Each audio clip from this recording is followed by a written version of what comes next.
Reis 4, versos de 8 a 37, é o texto da nossa reflexão nessa noite. Eu quero convidar você a abrir sua Bíblia lá, porque inicialmente eu quero ler apenas alguns poucos versos, na verdade 2 versículos, 2 Reis 4, 27 e 28, para o nosso início de reflexão aqui.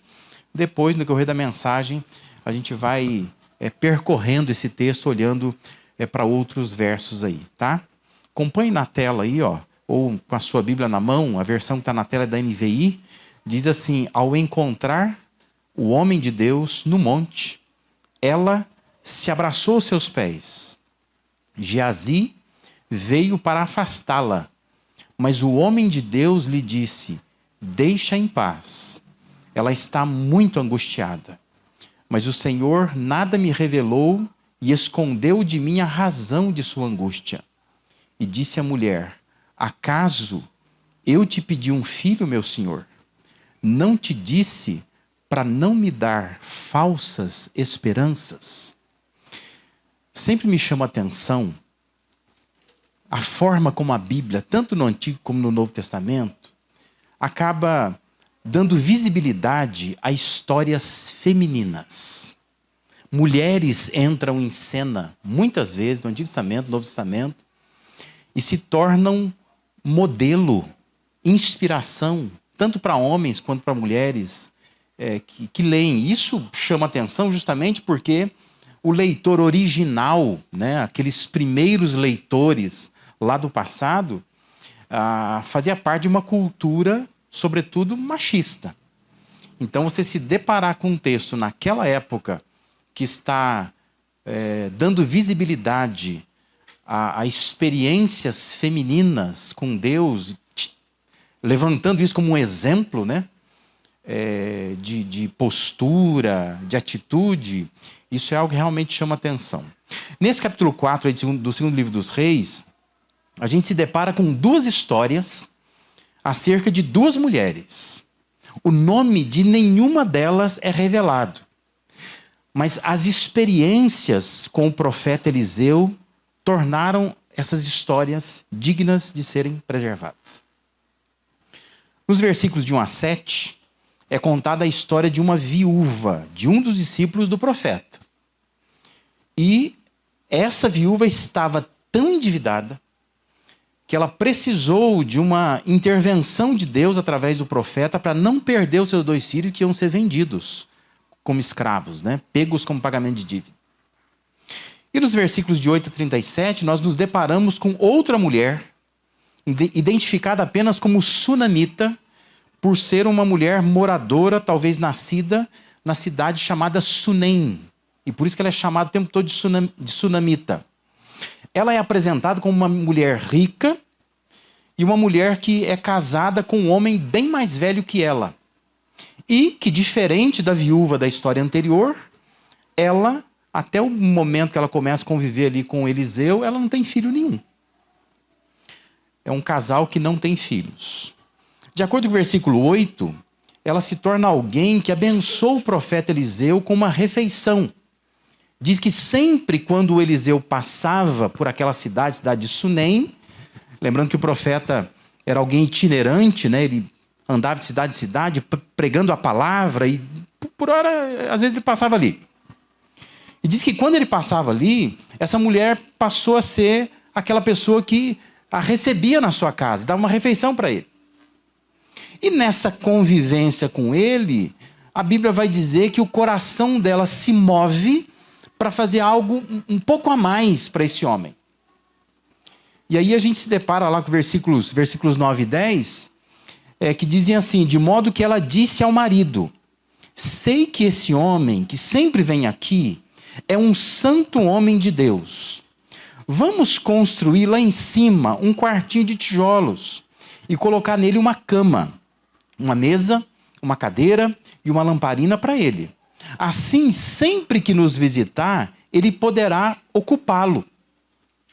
E o Eliseu, então, acompanhado do seu servo, o seu auxiliar chamado Geazi, ele passa a de quando em quando se hospedar naquele quartinho, naquela casa. E a história vai nos dar conta de que o Eliseu começa a pensar como que a gente poderia recompensar essa mulher, recompensar este casal por esse feito que eles estão fazendo a nosso favor? Como é que a gente poderia fazer alguma coisa? E o Geazi, o auxiliar dele, começa a pensar o que poderia dar para essa mulher. Mas a mulher é rica. Aparentemente ela não precisa de nada. Até que o Geazi diz assim, olha, ela não tem filho. O que falta a ela é um filho. E aí o profeta Eliseu então chama essa mulher e diz a ela assim, ó, daqui 1 ano você vai ter um filho. E ela tem o filho. E assim, depois você lê com calma na sua casa, estou contando rapidamente a história aqui, o filho cresce. O texto não nos diz que idade tinha o menino. Acha-se, né? Chuta-se que deveria ter uns 10 anos mais ou menos. E esse menino ele é acometido de uma forte dor de cabeça que culmina na morte dele. O menino morre, conforme descrevem lá os versículos 19 e 20. E essa mulher teve que lidar com essa grande decepção. Um filho que, conforme ela diz, profeta, ela não pediu, mas que ela recebeu com alegria como presente de Deus. Agora, precocemente, esse menino morreu. Perdeu muito cedo o filho. E ela vai até Eliseu e ela declara para Eliseu, dizendo assim, eu estou muito decepcionada. Versículo 28, ela diz assim, acaso eu te pedi um filho? Ela diz, não te disse para não me dar falsas esperanças. Isso é decepção. Decepção é quando você tem uma esperança falsa. Quando você tem uma expectativa frustrada. Quando você imagina algo e esse algo não acontece. Quando você pensa que você merece algo, só que você não recebe o que você acha que você merece. E você fica então decepcionado. E aqui nós precisamos parar e refletir como que ela, essa mulher, como que ela superou, como que ela venceu, como que ela encarou, enfrentou essa decepção, essa grande decepção na vida dela. Decepções são inevitáveis na nossa vida. A vida se nega a ser certinha. Não tem jeito. Se nós estamos vivos, ativos nessa terra, nós vamos ser acometidos por decepções. Você vai decepcionar com pessoas, com situações. E isso vai acontecer com uma certa frequência. Mas a pergunta sempre será, não se a gente terá ou não terá decepções. A pergunta será, o que nós vamos fazer com isso? Como é que nós lidamos, enfrentamos, encaramos essas decepções? Como que nós reagimos? Como é que nós vamos enfrentar esses momentos que a nossa expectativa foi frustrada?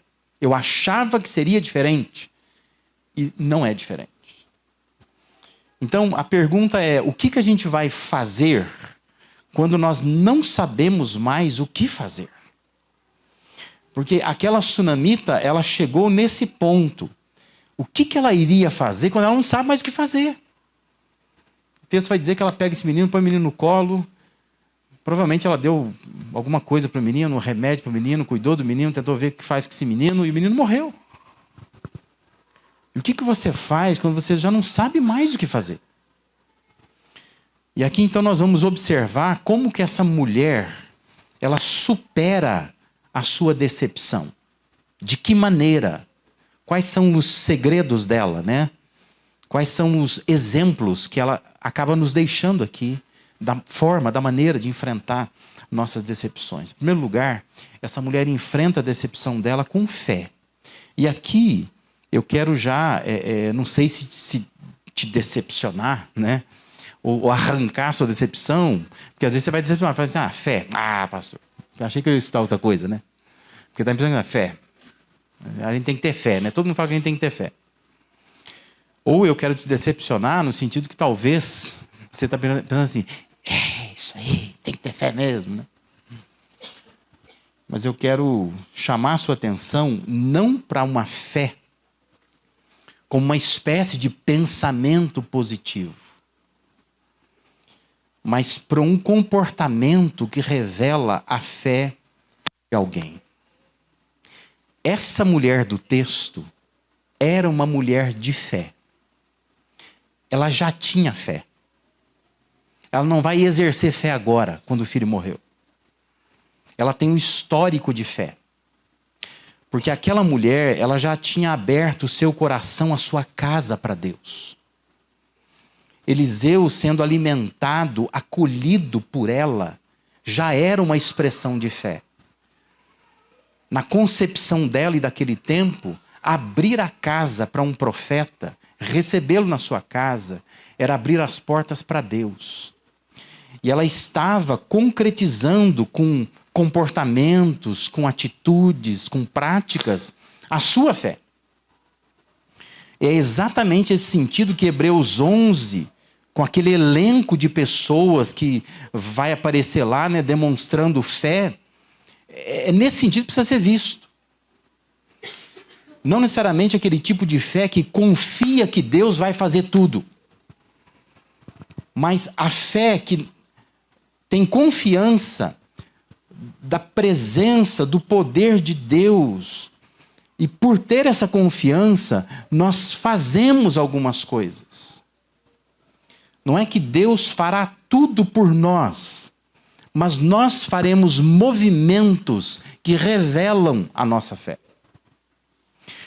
E a sunamita é um exemplo disso. Veja o que aconteceu. Versículo 18 e 19 diz assim, que o menino cresceu e certo dia foi encontrar o seu pai, que estava com os efeitos.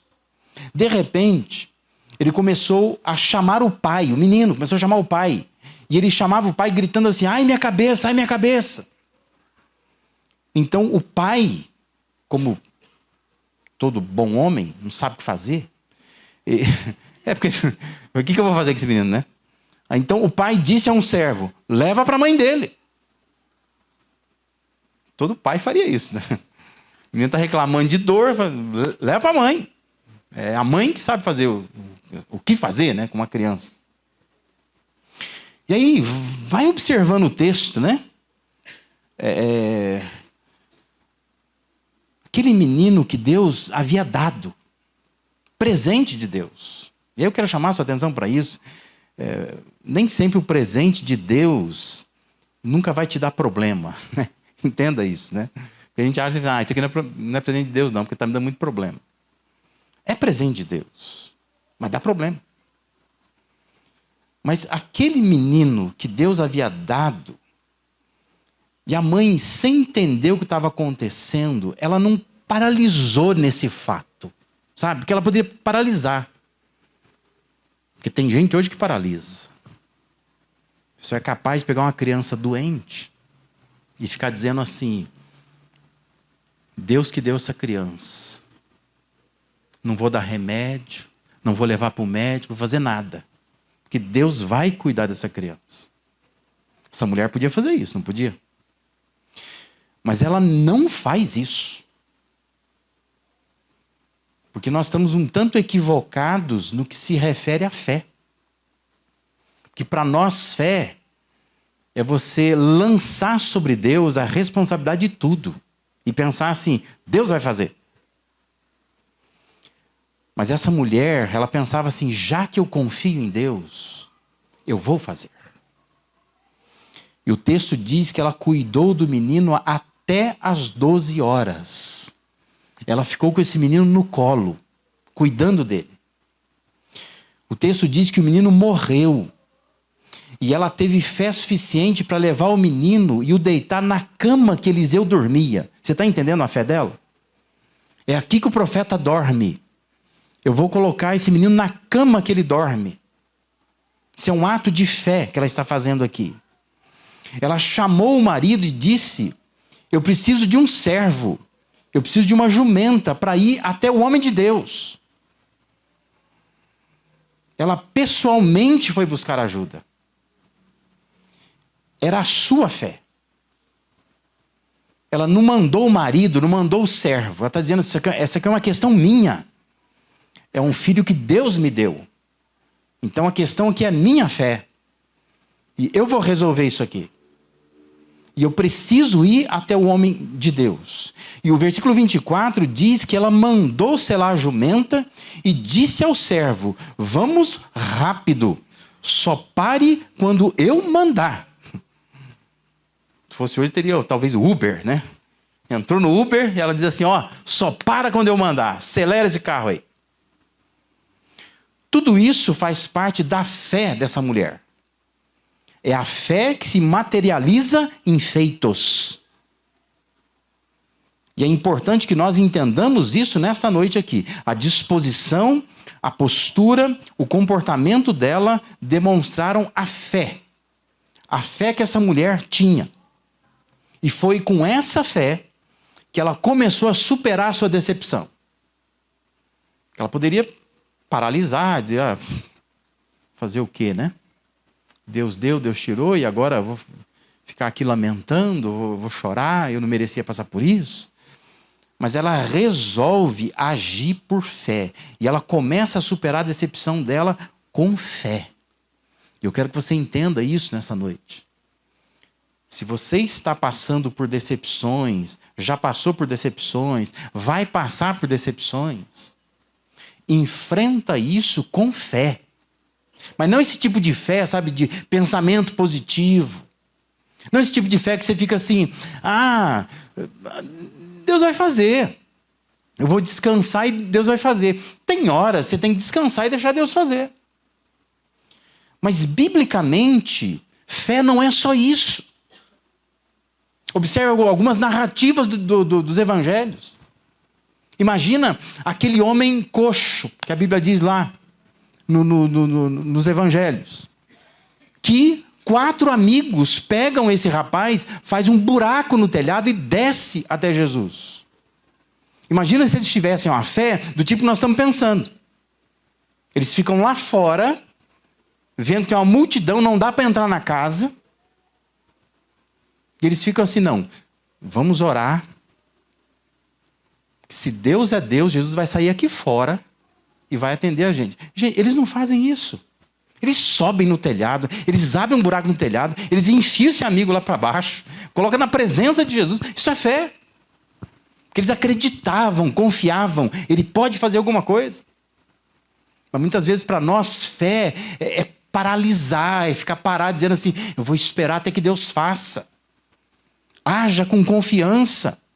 Imagina aquela mulher do fluxo de sangue. Se ela pensasse assim, Jesus está passando ali.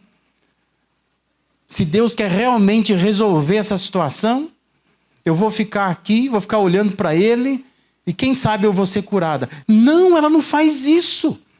Ela se enfia no meio da multidão. Eu vou tocar a veste dele, eu quero parar esse homem. Eu quero, de alguma forma, chamar a atenção dele. E ela é curada. Isso é fé. Não é fé só de observação. Não é fé no sentido de crer como pensamento positivo. Vai dar certo, vai dar certo, vai dar certo. É aquela fé que, por confiar em Deus, resolve fazer alguma coisa. Zaqueu, né? O Zaqueu baixinho lá, quase ninguém o vê, e ele quer ver Jesus, quer ter contato com Jesus. E ele fica lá assim, não, porque se Deus quer que Jesus me veja, Ele vai me ver, eu só vou sair na janela. Ele não sai na janela, ele sai para a rua, ele sobe numa árvore, ele faz de tudo para ver Jesus. Isso é fé. Por isso que quando você lê Hebreus 11, observa. Lá vai dizer assim, porque Abraão, pela fé, não hesitou, ofereceu o seu filho Isaque em sacrifício. Percebe? São ações. Fé não é pensamento positivo. Fé é quando você resolve fazer alguma coisa. Então, o que fazer quando não se sabe o que fazer? Tenha uma fé que faz. Faça pela fé, por fé, com fé. Mas coloque fé para vencer as suas decepções. Uma fé ativa. Uma fé que não seja morna, morta, mas uma fé viva. Uma fé que age com confiança em Deus. Que põe a confiança em Deus e sai fazendo alguma coisa que está no nosso alcance fazer. como a sunamita, ela superou a sua decepção. Em segundo lugar, ela superou com força. A força dessa mulher é admirável. Ela esboça um controle emocional, um equilíbrio psicológico, um domínio próprio que causa espanto. Versículo 23, diz que o marido dela perguntou assim, mas por que hoje? Porque ela fala assim, me arruma aí um servo, uma jumenta, e eu preciso ir no profeta. Ele fala assim, mas por que hoje? E aí ele diz assim, não é lua nova, nem sábado. Sabe, aquela ideia assim, que a pessoa fala assim, eu preciso ir na igreja agora. Mas não tem culto. Não é dia de culto. O que você vai fazer lá, né? O que você vai buscar hoje? Não é dia de buscar o profeta. Porque não é sábado, não tem festa nenhuma, pensando nas luas ali. O que ela respondeu? Não sei como está dizendo na sua Bíblia, né? A NVI traduziu assim, ó, não se preocupe. Gente, essa mulher está com um filho morto no quarto. Eu sei que as mulheres estão aqui, que são mães, vão entender o texto aqui. Como é que você está com um filho morto no quarto? Você fala para o marido assim, ó, fica tranquilo, não se preocupa. Olha a força dessa mulher. O texto dá a entender que ela não contou para o marido que o filho morreu. Ela não contou. Ela colocou o menino lá no quarto do profeta, ele não vai lá. E aparentemente ele nem perguntou se o filho melhorou. Tipicamente coisa de homem. Mas o marido não encontra essa mulher em desespero. Ela disse a ele, não se preocupe. Que força, que fibra tinha aquela mulher. E ela vai até onde sabia que Eliseu estaria, né? Aí lá os versículos 25 e 26 dizem assim, assim ela partiu para encontrar-se com o homem de Deus no Monte Carmelo. Quando ele a viu à distância, disse ao seu servo Geazi, olhe, é a sunamita. Corra ao encontro dela e lhe pergunte, está tudo bem com você? Tudo bem com seu marido? Com seu filho? Ela respondeu a Geazi, está tudo bem. Que força. Como é que alguém que deixou o filho morto em casa, no quarto de Eliseu, consegue dizer para o servo dele, está tudo bem, está tudo bem. E aí, somente quando ela está na presença de Eliseu, que já disse e vou repetir, para ela está na presença de Deus. Expressa para ela a presença de Deus. Só ali que ela desaba. Diz que ao encontrar o homem de Deus no monte, ela se abraçou aos seus pés. Diz que o Geazi veio para afastá-la. Mas o homem de Deus lhe disse, deixa em paz. Ela está muito angustiada.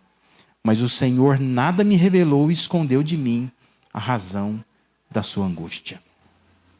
A sunamita, ela superou a sua decepção com força. Para não ficar chorando com as pessoas erradas. Não ia adiantar nada chorar para o marido. O marido mandou o filho para casa, para ela cuidar. Que adianta chorar para ele? Que adianta chorar para o motorista do Uber? O que está levando ela? Corre depressa porque o meu filho morreu. Nem falei para o meu marido. Ela não fala nada, não. Que adianta chorar para a secretária, né? A recepcionista. No caso aqui, o recepcionista, o Geazi, que vem recebê-la. Está tudo bem com você? Está tudo bem. Não quero falar com você, não. Ela só chora com quem pode resolver o problema dela. Isto é controle emocional. Isso é força. Isso é fibra. Isso é domínio próprio. É não perder o controle das emoções diante das decepções. Mas canalizar para as pessoas certas, nos lugares certos. Sabe qual é o nosso problema? A gente tem decepção como todo mundo, mas você vive chorando no lugar errado para as pessoas erradas. E não adianta nada. Não resolve. Se você quer chorar, você vai chorar com as pessoas certas, nos lugares certos. O Sunamita nos dá uma lição disso. Ela foi chorar na presença de Deus, com um homem de Deus, mas ela não foi chorar nem com o marido dela, nem com o empregado dela, nem com o servo do Eliseu, mas ela só foi desabar na presença dele. Naquele que ela confiava e que sabia que poderia resolver o problema dela. Isso é controle emocional. Vença suas decepções com força. Tenha força, fibra, controle. Essa mulher tinha. E nos dá uma lição disso. O que fazer quando não se sabe o que fazer? Tenha força. Controle suas emoções. Só chore com quem pode de fato te ajudar. Em terceiro e último lugar, como que a Sunamita superou sua decepção? Ela superou com foco. Essa mulher tem um foco que impressiona. Versículo 28 e 29, que nós já lemos, diz que ela fala para Eliseu: acaso eu te pedi um filho? Foi você que me ofereceu, né? Eu te pedi um filho. E ela diz assim: não te disse para não me dar falsas esperanças? Aí, a reação do Eliseu, ele diz assim o texto, ele fala para o Geazi: põe a capa por dentro do cinto, pega o meu cajado e corre. Ele fala assim: olha, mas corre, mas vai para casa dessa mulher. E ele orienta o seu servo: quando você chegar lá, ele está dizendo assim, mas não cumprimenta ninguém. Se alguém parar no caminho, não posso, mas vai direto lá. E quando você chegar lá, mas você vai direto onde está esse menino. Você pega esse meu cajado aqui, o cajado do profeta, coloca em cima do rosto do menino. Quando eu li o texto, fiquei lendo o texto, fiquei imaginando assim, eu no lugar da mãe. Eu pensaria assim, puxa vida. Mas mandou a enfermeira correr lá. Cajado na mão, põe no rosto do menino. Graças a Deus, vim na pessoa certa. Mas olha a reação dela no versículo 30. Ela diz, o texto diz assim: mas a mãe do menino disse. Ela fala assim: juro pelo nome do Senhor e por tua vida, que se ficares, eu não irei. Ela falou assim: eu não arredo o pé daqui. Eu quero que você vá lá. Você vai lá. Né? Eu não quero seu auxiliar lá. Eu quero você lá. Eu já falei nesse texto para pastores, já falei para pastores, tem hora que não adianta mandar teu auxiliar. É melhor o pastor ir lá. Vai lá resolver. Não adianta mandar diácono, presbítero, né? Vai você lá. A mulher diz assim: não, pode parar com essa história. Eu quero que você vá comigo. E diz que ele foi com ela. E observe o desenrolar da história, como foi importante esse foco dessa mulher. Porque ela está determinada. Eu preciso resolver esse problema. Não me mande o Geazi lá.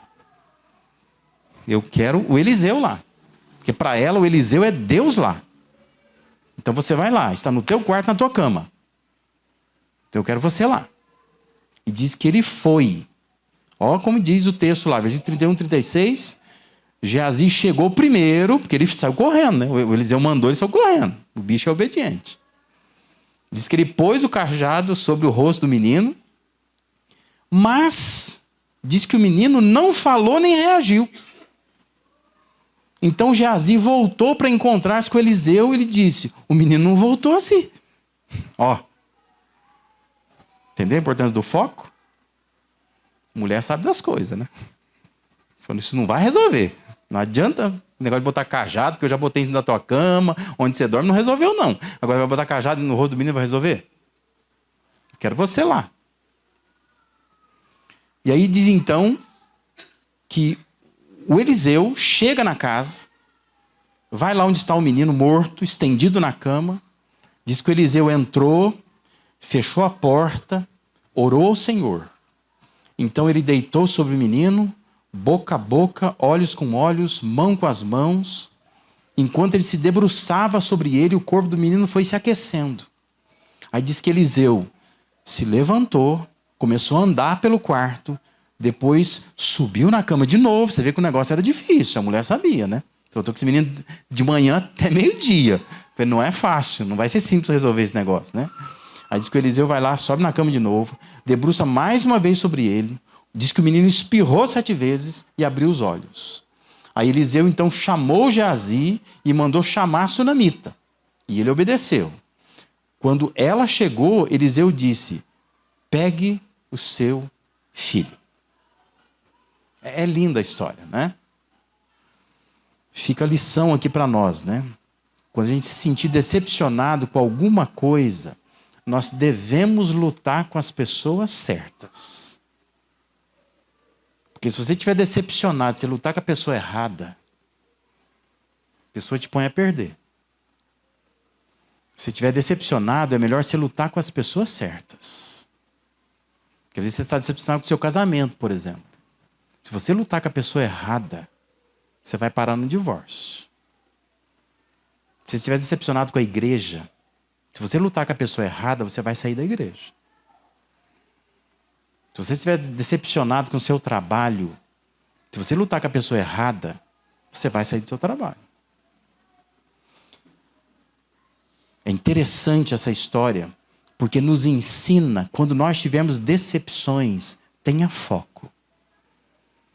Vá no lugar certo. Vá com as pessoas certas. Porque senão não vai dar certo. Nós precisamos ter foco, determinação, afinco, coragem. O suficiente para superar toda decepção, falando, buscando ajuda, nos lugares certos, com as pessoas certas. Com o foco correto para trazer alguma solução. Quando eu olho uma história como essa, me parece uma corrida de obstáculos. Não é? Dá a impressão que a sunamita sai correndo e ela vai vencendo o obstáculo. O marido é um obstáculo. Pula, né? Aí vem o servo do marido. Também não, não é esse não. Aí vem o servo que é o Geazi. Esse também não, né? Ela vai parar lá, ó, no Eliseu. Ela está tentando vencer obstáculos. O que fazer quando não se sabe o que fazer? Tenha foco. Foco. Com determinação, vá atrás da solução para a sua decepção. Ao invés de ficar tentando entender os porquês do que aconteceu. Ela nem tentou entender por que está acontecendo. Eu vou atrás dessa solução, vou resolver, vou conversar com quem me deu o filho, né? E ver como que eu resolvo isso. Essa mulher tem um foco. E essa história, ela se encerra com ela, essa mulher de fé, de força, de foco, que ela sai de cena, não com a decepção, mas essa mulher sai de cena com a solução. Ela sai com o filho, né? Olha lá, que interessante. Versículo 37, quando termina a história, porque aí depois ele vai para outro lugar. Diz assim, ela entrou, prostrou-se aos seus pés, lembra que ela tinha prostrado nos pés dele para demonstrar decepção? Mas agora ela se prostra aos pés para agradecer, diz que curvando-se até o chão, aí o texto simplesmente diz assim, então pegou o filho e saiu. Pegou o filho e saiu. E ela sai de cena. Ela resolveu o problema. Resolveu a decepção dela. Essa história encoraja homens e mulheres a enfrentarem as suas decepções com maturidade. Porque às vezes nós temos decepções e nós enfrentamos com tanta imaturidade, com tanta infantilidade, com tanta meninice. Mas essa mulher, ela nos dá um exemplo de como se enfrenta decepções com maturidade. Fé, força, foco. Pensa nisso, anote isso. Isso é importante para nós, para que a gente possa vencer as decepções de uma forma madura. Não permita que as decepções que vão acontecer inevitavelmente, que elas enfraqueçam a sua fé, a ponto de paralisar. Nem que elas drenem as suas forças, que você fique sem força. E não permita que as decepções te desviem do foco de se achegar a quem realmente pode trazer solução. Pensa nisso. Vamos orar por isso. Eu sei que todos nós enfrentamos decepções. Se não estamos agora enfrentando alguma, enfrentaremos daqui a pouco. Por isso é importante observar essa história dessa mulher e pensar como nós podemos aprender com ela. Eu acho que especialmente, primeiramente, as mulheres devem olhar para a sunamita e pensar: precisamos ser mulheres assim, como ela? Mulheres que tenham fé, uma fé que faz. Mulheres que tenham força. Mulheres que tenham foco. Mas eu acho que depois, os homens têm que observar e pensar se uma mulher, que nós homens, na nossa perspectiva machista, a gente pensa assim, é muito mais frágil que nós. Se uma mulher pode ter fé, força e foco, por que nós não temos? E por que nós, por vezes, permitimos que decepções nos enfraqueçam tanto na fé, drenem tanto as nossas energias, nossas forças, e nos façam perder tanto o nosso foco? Nós temos aqui um exemplo de uma pessoa que pode nos encorajar, nos estimular a viver de uma forma madura, vencendo as decepções que inevitavelmente eu e você teremos que enfrentar nesta vida. Amém?